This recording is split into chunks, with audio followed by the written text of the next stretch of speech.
दुनिया का सबसे खूनी आतंकवादी, एक इंसान जिसने अमेरिका को घुटनों पर ला दिया, एक नाम जिसने 20 साल तक पूरी दुनिया को डरा के रखा, ओसामा बिन लादेन। 11 सितंबर 2001 दुनिया देख रही थी जब न्यूयॉर्क सिटी के आसमान में मौत उड़ रही थी। इसके पीछे था एक ही मास्टरमाइंड और उस दिन अमेरिका ने कसम खाई, ओसामा बिन लादेन को जिंदा या मुर्दा धरती के कोने कोने से ढूंढ निकाला जाएगा। लेकिन ये सफर आसान नहीं था। अमेरिका ने 10 साल तक दुनिया भर में शिकार किया और आखिरकार 2011 में एक रात आई जब यूएस नेवी सील्स ने ऑपरेशन नेपच्यून स्पीयर में दुनिया के सबसे बड़े टेररिस्ट को मार गिराया। United States has conducted an operation that killed Osama bin Laden, the leader of Al-Qaeda. ये है उस शिकार की असली कहानी, ओसामा के बचपन से लेकर उसके आखिरी पल तक के हर राज की।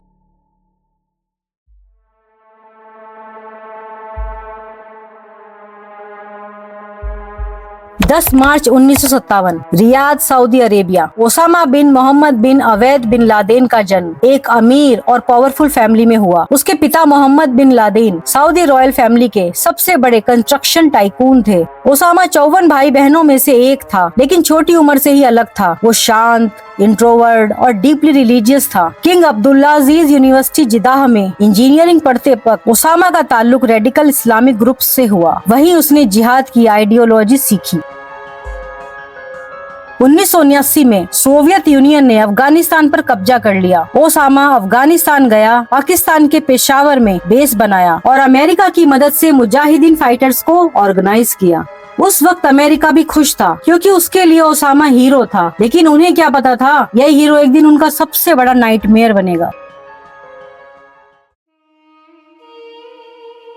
1988 में ओसामा ने अपने टेरर नेटवर्क बनाया, अल कायदा। इसका मतलब था द बेस। ये नेटवर्क दुनिया भर के जिहादी फाइटर्स को ट्रेनिंग, फंडिंग और आइडियोलॉजी देता था। लेकिन सोवियत्स के अफगानिस्तान से निकलते ही ओसामा के टारगेट बदल गए। अब उसने अमेरिका को इस्लाम का सबसे बड़ा दुश्मन डिक्लेयर कर दिया। 1996 में ओसामा सूडान से निकलकर अफगानिस्तान आ गया, जहाँ तालिबान ने उसको शेल्टर दिया। यहाँ उसने अपना टेरर कैंप सेट किए, जिहादीज को रिक्रूट किया और अमेरिका के खिलाफ ग्लोबल जिहाद प्लान बनाया। 1998 में अल कायदा ने कीनिया और तंजानिया में यूएस एम्बेसीज पर बम ब्लास्ट किए। 200 से ज्यादा लोग मर गए। अमेरिका ने ओसामा के सिर पर $25 मिलियन का बाउंटी लगा दिया, लेकिन ओसामा हमेशा एक कदम आगे रहता था।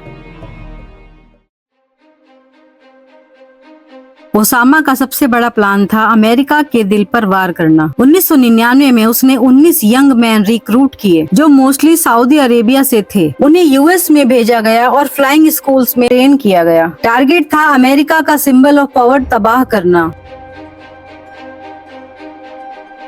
11 सितंबर 2001 सुबह 8:46 American Airlines flight 11 north tower से टकराता है। 9:03 दूसरा plane United Airlines flight 175 south tower से टकराता है। 9:37 तीसरा प्लेन पेंटागन में क्रैश होता है। 10:03 चौथा प्लेन फ्लाइट 93 पैसेंजर्स की हिम्मत से क्रैश हो जाता है। 3 घंटे के अंदर 3000 से ज्यादा लोग मर गए। अमेरिका शॉक में था और दुनिया के लिए ये सदी का सबसे बड़ा टेररिस्ट अटैक था। उस दिन से अमेरिका का एक ही मिशन था, Osama bin Laden must die. 9/11 के बाद अमेरिका ने अफगानिस्तान पर फुल स्केल अटैक किया। तालिबान गिर गया, अल-कायदा बिखर गई, लेकिन ओसामा बच निकलता है। 2000 के दिसंबर में ओसामा टोरा बोरा माउंटेन्स के केव्स में तालिबान फाइटर्स के साथ छुप गया। यूएस ड्रोन्स और फाइटर्स जेट्स उनके ऊपर बॉम्ब गिरा रहे थे, लेकिन ओसामा एक सीक्रेट टनल से पाकिस्तान की तरफ भाग गया। इस फेलियर ने CIA की रेपुटेशन हिला दी, लेकिन अमेरिका ने हार नहीं मानी। शिकार अब भी और भी ज्यादा पर्सनल हो चुका था।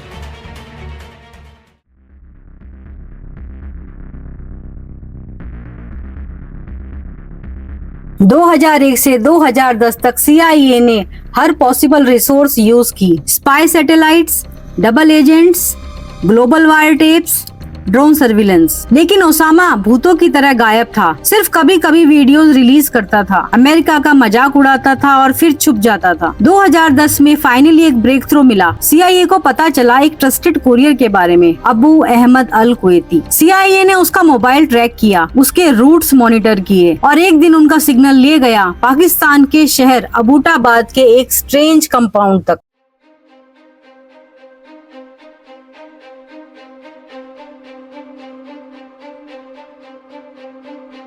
अबोटाबाद का कंपाउंड अलग था। 18 फुट ऊंची दीवारें, न टेलीफोन लाइन, न इंटरनेट, ऊपर से हेविली गार्डेड। एक आदमी हमेशा अंदर ही रहता था, कभी बाहर नहीं दिखता। CIA ने शैडो एनालिसिस, थर्मल इमेजिंग और लाइफस्टाइल पैटर्न स्टडी किए। सब कुछ ओसामा से मैच होता था। CIA ने व्हाइट हाउस को रिपोर्ट दी कि हम 95% श्योर हैं कि ओसामा बिन लादेन यही है। अब बराक ओबामा के सामने डिसीजन था, ड्रोन स्ट्राइक या commando red. Drone strike easy था लेकिन रिस्की था कि बॉडी मिलती या नहीं, इसलिए ओबामा ने फैसला किया कि हम अंदर जाएंगे।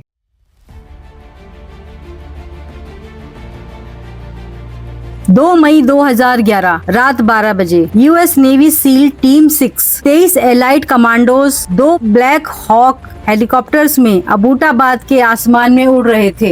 मिशन किल और capture Osama bin Laden, code name operation Neptune spear. Compound के पास पहुंचते ही एक हेलीकॉप्टर क्रैश हो गया, लेकिन सील्स ने मिशन छोड़ा नहीं। दूसरे हेलीकॉप्टर से नीचे उतरे, वॉल्स तोड़ी और फायरिंग शुरू हुई। 40 मिनट तक कंटिन्यूअस बैटल चली। हर फ्लोर क्लियर होता गया। चौथी मंजिल पर एक लॉक्ड रूम में ओसामा बिन लादेन मिला। 1 सेकंड का भी डिले नहीं हुआ। नेवी सील्स ने फायर किया और दुनिया का सबसे वांटेड टेररिस्ट वहीं खत्म हो गया। DNA टेस्टिंग से कंफर्म हुआ Osama dead. Washington DC Barack Obama live आए और बोले, Tonight, I can report to the American people and to the world that the United States has conducted an operation that killed Osama bin Laden, the leader of Al-Qaeda. लेकिन Pakistan shock में था। America ने उनकी permission के बिना उनके शहर में रेड की थी। इस मिशन ने दोनों देशों के रिलेशन हिला दिए। ओसामा मर गया लेकिन उसकी आइडियोलॉजी जिंदा रही। अल कायदा बिखर गई लेकिन उसके छोटे सेल्स एक्टिव रहे। बाद में ISI जैसे नए टेरर ग्रुप पैदा हुए जो ओसामा के विजन को आगे बढ़ाने लगे। ये थी कहानी दुनिया के सबसे बड़े मैनहंट की, एक ऐसा मिशन जिसने हिस्ट्री लिख दी। लेकिन एक सवाल आज भी बाकी है, क्या टेररिज्म कभी खत्म होगा? आपको क्या लगता है? अपने विचार कमेंट्स में जरूर बताएं। और अगर आपको ये कहानी पसंद आई हो तो लाइक, शेयर और सब्सक्राइब करना ना भूलें। मैं मिलती हूँ आपको एक और रोमांचक कहानी के साथ। तब तक के लिए जय हिंद।